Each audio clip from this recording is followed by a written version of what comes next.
Number 7، کوئی آدمی اگر یہ عقیدہ رکھتا ہے کہ ستاروں میں بھی اثر ہوتا ہے. ابراہیم علیہ السلام کے زمانے میں لوگ ستاروں میں اثر مانتے تھے کہ فلانا ستارہ ادھر ہو اور فلانا ادھر ہو، تو میرا بھی معاملہ ادھر ادھر ہونے والا ہے. بعض لوگ کہتے ہیں نا میرے ستارے گردش میں ہیں. اس کو بولنا چاہیے پیارے ستارے ہمیشہ سے گردش میں ہیں، وہ رکتے نہیں کسی کے لیے. کل فی فلک یسبحون، سب گھوم رہے ہیں. تو جھوم رہا ہے تیری غلطیوں کی وجہ سے. تو ستارے تو گردش میں ہوتے ہیں. ستارے کسی کی تقدیر بدلتے ہیں، گھومتے گھومتے اس کا کچھ تو بدل رہا ہے، ایسا ہوتا کچھ بھی نہیں. وہ اپنے آپ کو پابند ہیں، وہ اپنی پابندی سے نکل نہیں سکتے ہیں، اور اس کو مصیبت سے نکال سکتے ہیں. وہ گھومنا چھوڑ سکتے نہیں، اور اس کو چکر سے نکال سکتے ہیں. وہ اپنے آپ کو چکر سے نہیں نکال سکتے جس میں اللہ نے ان کو ڈالا ہے. اس کو کہاں سے نکالیں گے؟ تو بہت سارے لوگ عقیدہ یہ رکھتے ہیں کہ ستاروں کی تاثیر ہوتی ہے اور ان سے آدمی کے حالات بدلتے ہیں. چاند یہاں ہے، فلانا ستارہ فلانا سیارہ یہاں وہاں ہے تو کام بنے گا بگڑے گا. یہ سب بکواس ہے، یہ شرک ہے. یہ شرک ہے. ستاروں کا اعتقاد رکھنا شرک ہے. اور کیا یہ امت میں ہوگا؟ آپ فرماتے ہیں میرے بعد سب سے زیادہ ڈر ہے مجھ کو اس کا. آپ فرماتے ہیں اخاف علی امتی من بعدی خصلتین، میرے بعد میں 2 چیزوں کے بارے میں امت پہ سب سے زیادہ ڈرتا ہوں. ایک ہے کفر اور ایک ہے شرک. امت میں شرک نہیں آئے گا، امت میں کفر نہیں آئے گا. یہ کہاں سے آ گئی حدیث سے؟ اللہ کے نبی صلی اللہ علیہ وسلم فرماتے ہیں اپنے بعد میں امت پر 2 چیزوں کے بارے میں سب سے زیادہ ڈرتا ہوں. نمبر 1 تکذیبا بالقدر، تقدیر کا انکار. تقدیر کا انکار کیا ہے؟ ایمان ہے. تقدیر کا انکار کفر ہے. تقدیر وغیرہ کچھ بھی نہیں ہے. یہ کہنا کیا ہے؟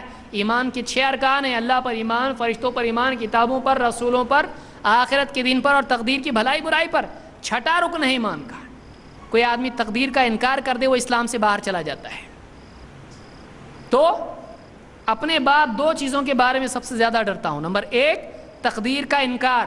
نمبر 2 وتصدیقا بالنجوم، ستاروں پر ایمان لانا.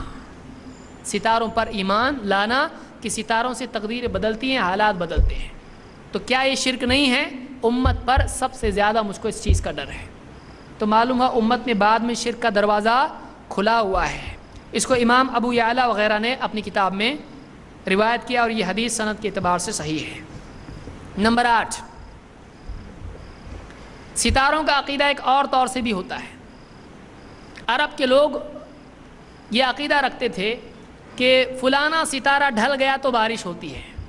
سریا ہے یا دوسرا کچھ بھی ہے، اگر ستارہ گر جائے یا ڈھل جائے تو اس سے بارش ہوتی ہے، اس کے اثر سے بارش ہوتی ہے. زید بن خالد الجہنی کہتے ہیں صلی لنا رسول اللہ صلی اللہ علیہ وسلم، اللہ کے رسول صلی اللہ علیہ وسلم نے ہم کو نماز پڑھائی صلاۃ الصبح بالحدیبیہ، حدیبیہ کے میدان میں یعنی مقام پر ہم کو صبح کی نماز پڑھائی. علی اثر سماء کانت من اللیلہ، رات میں بارش ہو چکی تھی اور آپ نے ہم کو فجر کی نماز پڑھائی. فلما انصرف اقبل علی الناس، جب آپ نماز سے فارغ ہوئے تو لوگوں کی طرف مڑے. فقال هل تدرون ماذا قال ربکم، آپ نے کہا تم کو معلوم تمہارے رب نے کیا کہا؟ تمہیں معلوم ہے اللہ نے کیا کہا؟ قالوا اللہ ورسولہ اعلم، انہوں نے کہا اللہ اور اس کے رسول کو زیادہ معلوم. قال اصبح من عبادی مؤمن بی و کافر، آج میرے بندوں میں سے بعض مومن ہو گئے بعض کافر ہو گئے.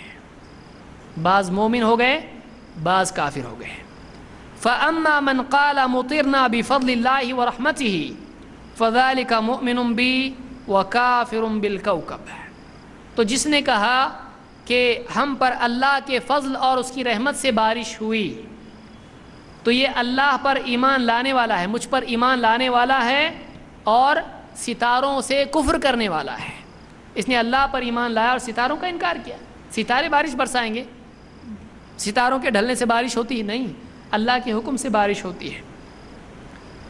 وَأَمَّا مَنْ قَالَ بِنَوْءِ كَذَا وَكَذَا، اور جس نے کہا فلاں ستارے کی وجہ سے بارش ہوئی، فَذَلِكَ كَافِرٌ بِي وَمُؤْمِنٌ بِالْكَوْكَبِ، تو یہ میرا کافر ہے اور ستاروں کا مومن ہے. یہ میرا کافر ہے اور ستاروں، یعنی اللہ سے کفر کرنے والا اور ستاروں پر ایمان لانے والا ہے. اس کو بخاری مسلم دونوں نے روایت کیا ہے. یہ جو چیز ہے، کیا یہ آپ کے بعد امت میں پائی جائے گی کہ کوئی آدمی ستاروں پر ایمان لائے اور ستاروں سے بارش کا اعتقاد رکھے؟ کیا یہ شرک امت میں آ سکتا ہے؟ آئیے دیکھتے ہیں.